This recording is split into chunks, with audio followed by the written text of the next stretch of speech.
पहिल्या क्रमांकावर माझा महाराष्ट्र असेल आणि पुन्हा एकदा मुंबईला तीच पोझिशन, त्याचं तेच स्थान परत करण्याचं काम आम्ही या ठिकाणी केलं.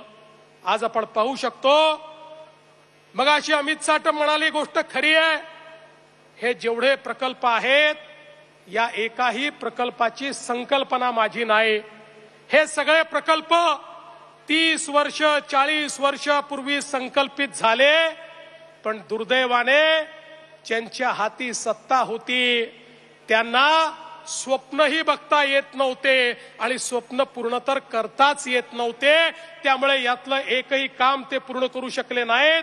हा कोस्टल रोड असेल, हा अटल सेतू असेल, या ठिकाणी खऱ्या अर्थानं बीडीडी चाळीचं रिडेव्हलपमेंट असेल, या प्रत्येक गोष्टीला 30-30 40-40 वर्ष अवकाश झाला. हे नवी मुंबईचं एअरपोर्ट 90च्या दशकामध्ये आपण त्याचा विचार केला, पण ही प्रत्येक गोष्ट या ठिकाणी होऊ शकली ती मोदीजींचं सरकार आल्यानंतर आणि या महाराष्ट्रामध्ये आपलं महायुतीचं सरकार आल्यानंतर.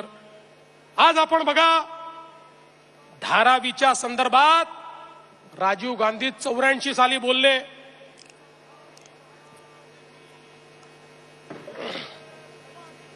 निवडणुकीत पाणी पाजायचं म्हणून थोडं पिऊन घेतो. 85 साली धारावीच्या संदर्भात राजीवजी बोलले. 85 पासून 2014 पर्यंत धारावीचं काही होऊ शकलं नाही. पण आज